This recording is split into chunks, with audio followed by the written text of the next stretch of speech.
Why does it feel like some people completely turn their lives around, while others stay stuck in the exact same place? Is it just luck, or is there a secret formula they are using? Welcome to Everyday English Flow.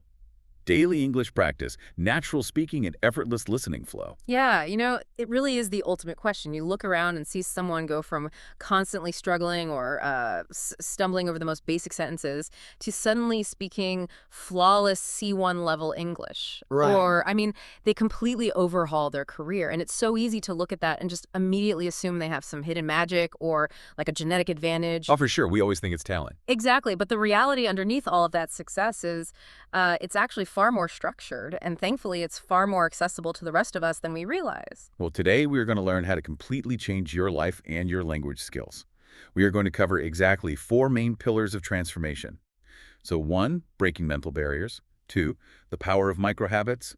3, reprogramming the brain. And 4, curating your environment. Yeah, that's a lot of ground to cover, but it's so important. It is, and you will definitely want to stick around until the very end, because we have a special actionable bonus waiting for you that is going to, completely change how you approach your day.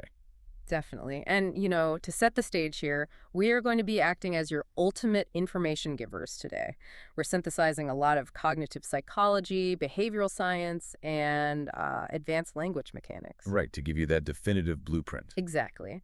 The goal isn't just to talk about abstract theory. It's to break down the actual mechanics of how you can actively level up your speaking, your listening, and, well, your entire approach to personal growth. So let's start with this idea of mental barriers, because on paper, change sounds incredibly exciting, a fresh start, a new language, a new identity. Sure, it sounds great in theory. But in reality, before we even take the first step, it feels like there's this massive invisible wall stopping us. Why do we get so stuck right at the starting line? Well, it actually comes down to evolutionary biology. Like, change might sound exciting to your conscious mind, but to the primitive part of your brain, specifically the amygdala, change is basically terrifying. Wait, really? Yeah. Terrifying. Oh, absolutely. Hmm. The brain loves predictability, because predictability means safety. When we try to change, we usually fall into one of 4 really common psychological traps. The first one is the fear of failure. Oh, yeah. We are literally hardwired to ask, what if I try this and it's a complete disaster? I see this constantly with language learners. Mhm. It's that classic catastrophe mindset. You think about speaking up in a high-level English meeting, and your brain just immediately runs a highly detailed movie of everyone laughing at you. Yeah, and you losing your job. Exactly. Your brain is just trying to protect you from social rejection, which, thousands of years ago meant exile and death. But the reframe here is to consciously intervene and ask, well, what if I succeed? Right, because every single fluent speaker has failed and mispronounced words 1,000 times. Exactly. They just didn't view that friction as a stop sign. So, okay, the fear of failure is the first trap. What are the other ways our brain tries to keep us safely inside our comfort zone? The second is a lack of direction. And this often manifests as analysis paralysis. Researching forever. Yes, it's this false belief that you need a flawless, airtight plan before taking a single step. You see people spend 6 months researching the, quote, best way to learn advanced English grammar. Right, and in those 6 months of heavy research, they haven't actually practiced a single sentence. They completely confuse gathering information with taking action. Precisely. Which leads right into the third trap: negative self-talk. This is when you tell yourself things like, I'm just not a language person. Or, I'm too old to learn. I hear that all the time. People treat those statements like objective facts. Well, but they aren't facts. They are defense mechanisms. If you tell yourself you are biologically incapable of learning, well, you give yourself permission to quit without feeling fuzzy. Wow, that's deep. Yeah, it stops your progress before you even have a chance to begin. But the final trap, and honestly, this is the most dangerous one because it sounds so logical, is waiting for motivation. Waiting for motivation. It's the deeply held belief that you must, feel ready or feel inspired to begin the work. But wait, I'm stuck on something here. Isn't waiting for motivation completely natural? You'd think so, right? I mean, trying to force yourself to learn complex C1 level English when you have zero motivation, that feels like trying to drive a car with an empty gas tank. You're just sitting in the driveway, turning the steering wheel, making engine noises, but going nowhere.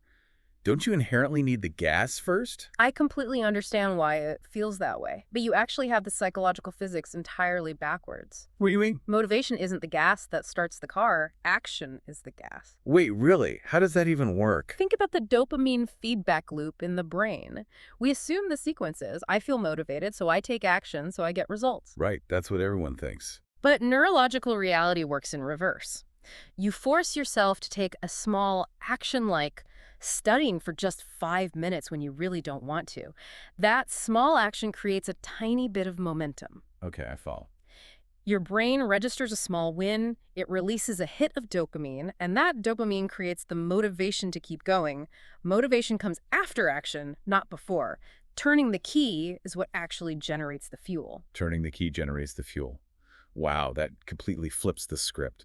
So waiting around for inspiration to strike is quite literally the exact thing keeping the car parked indefinitely. Precisely. And this is actually a fantastic moment to highlight a piece of C1 level language mechanics. Yeah. There is a very common phrasal verb that perfectly describes this invisible restraint, which is hold back. Oh, hold back.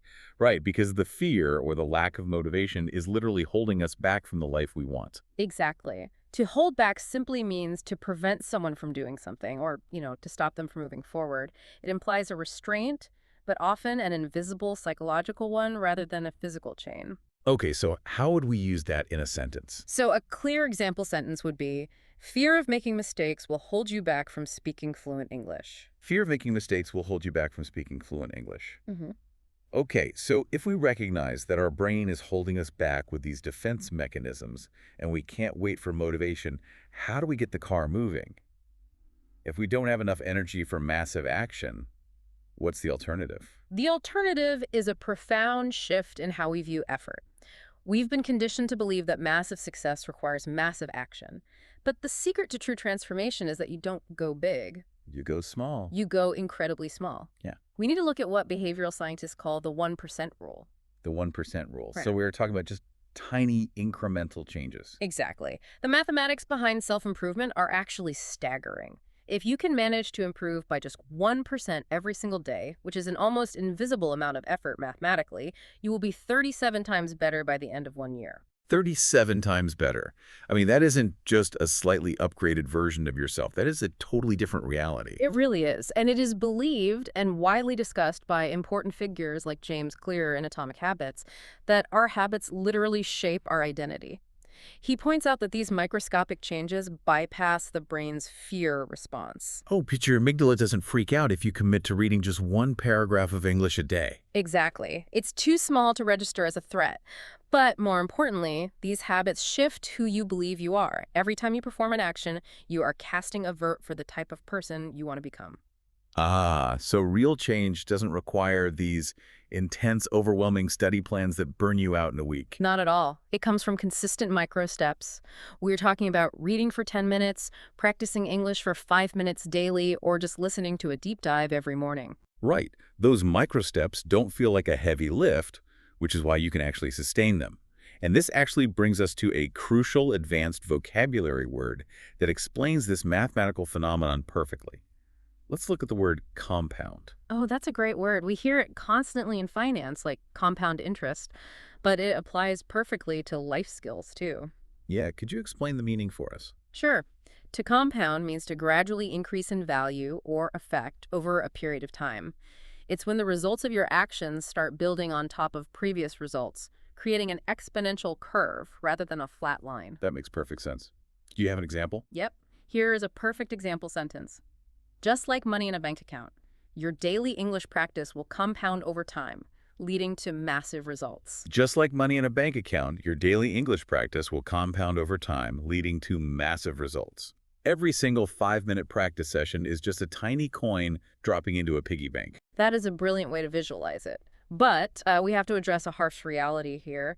Taking those small actions is crucial, but all of those daily habits absolutely will not stick if the deeper hardware of your brain is still actively working against you. Right, because you can set all the alarms you want, but if your internal operating system is broken, You're just going to hit snooze. Precisely. This is where we have to fundamentally reprogram the brain. And it starts with understanding the difference between a fixed mindset, like, I'll never be good at this, and a growth mindset, which is just, I can improve. But I have to wonder, is this just fluffy self-help talk? Like telling yourself I can improve sounds nice, but does it actually change anything biologically? It absolutely does. There is deep neuroscience behind it. It comes down to the reticular activating system, or the RAS. Reticular activating system, what exactly does that do? Your brain is bombarded with roughly 11 million bits of information every single second. But your conscious mind can only process about 40 to 50 bits per second. So the RAS acts like a bouncer at an exclusive club. A bouncer. Okay, so how does it decide what gets in? It filters information based on what we tell it to focus on. If you constantly say, I am terrible at English, you program the RAS to look for evidence to validate that belief. It literally filters out your successes and proves you right. Okay, I have an analogy for this. The RAS is basically a social media algorithm for your brain. Oh, a social media algorithm. Let's break that down. Think about it. If you open an app and click on 3 videos of angry people arguing, the algorithm says, oh, you like this, and suddenly your feed is just angry people. It just shows you more of the content you already click on. Yes. Your RAS does the exact same thing with reality. If you click on your own negative thoughts, your brain's algorithm just shows you more evidence in the real world to prove how terrible you are. That is exactly how it works. Your brain feeds you the reality you click on. But if you tell the RAS, I am improving, the algorithm shifts. It focuses on your progress. That is fascinating. So how do we actually hack the algorithm? There are 3 actionable ways to reprogram the mind. The first is affirmations. This is intentional, positive self-talk. Stating out loud, I am getting better every day. But if I'm struggling, doesn't saying I'm getting better feel like a lie? Well, yeah, but because of cognitive dissonance, when you state something that contradicts a negative belief, it creates discomfort. To resolve that, your brain actively looks for ways to make the affirmation true.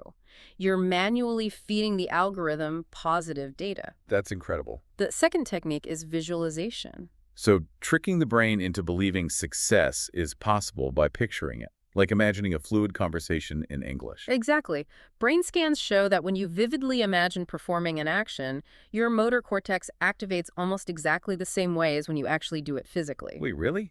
You're basically giving your brain a memory of an achievement that hasn't happened yet. Precisely. Yeah. And the third technique is gratitude. Training the brain to see opportunities instead of obstacles. It forces a shift in your neurochemistry, releasing dopamine and serotonin. It is genuinely amazing how much control we actually have over the hardware inside our heads. And actually, speaking of focusing on the positive, if you are enjoying this everyday English flow and finding value in our daily English practice, please take a second to like, share, and subscribe right now. It really does help us out. It truly does. Okay, so let's look at the whole picture. We know we can't wait for motivation. We understand how tiny 1% micro-habits compound. And we've learned how to reprogram the RAS. Right. But we have to talk about the final piece of the puzzle. You can have the best, perfectly primed seeds in the world, but if you plant them in toxic soil, they will never grow. Ah, the environment.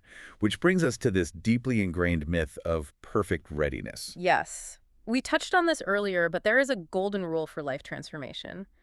Done is better than perfect. Progress always comes before confidence.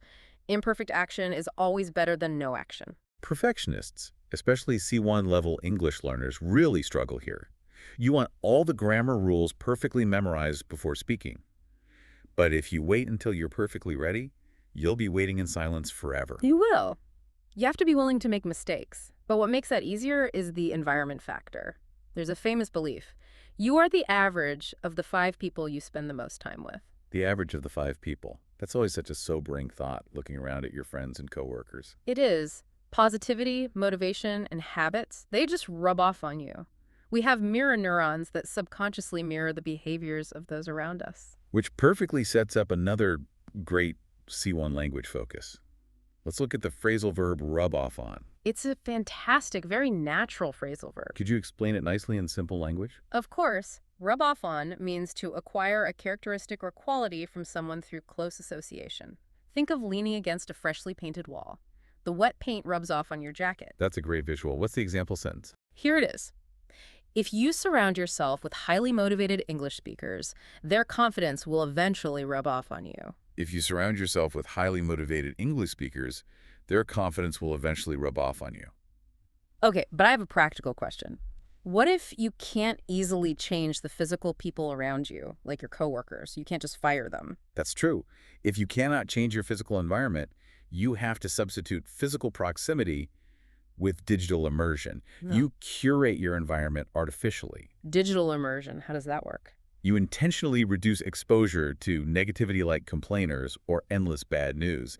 Instead, you follow inspiring figures, you join online C1 learning communities, and you listen to positive deep dives like this one. So you offset the negative physical space by flooding your brain with positivity digitally. Precisely. Your mirror neurons don't care if the person speaking is in the room or in your headphones. That is a huge relief. Okay, we have covered some incredibly deep ground today. Let's do a quick recap. We overcame the barrier of waiting for motivation, knowing action is the gas. Yep. Then we used the 1% rule to build habits. We rewired the RAS with affirmations and gratitude. And finally, we dismantled perfect readiness by surrounding ourselves with the right environment. Which brings us to the special bonus we promised you. Are you ready? Here is your bonus tip. Think of one thing you've been postponing, like speaking English out loud to yourself. Do not wait for a perfect plan. Take just one imperfect small step today, not tomorrow, today. Because action creates momentum, and momentum creates confidence. That is the perfect catalyst for real change. And to keep that momentum going, I have a C1 level idiom challenge for the audience. The idiom is turn over a new leaf. Oh, turn over a new leaf. Yes, I want all of you to figure out what this idiom means in the context of changing your life and write your answers in the comment section. We will be down there reading your explanations. And listen, if you are ready to make these small changes, we want you to go down to the comment box right now and write exactly these words. I stay committed. Putting it in writing really is a powerful first step. Absolutely. And as a final reminder, to support your daily English practice and effortless listening flow, please remember to like, share, and subscribe. Well, we covered a lot about the biology of transformation today, so I want to leave you with one final thought to mull over. If you successfully implement the 1% rule starting right now, who exactly will you be 365 days from today?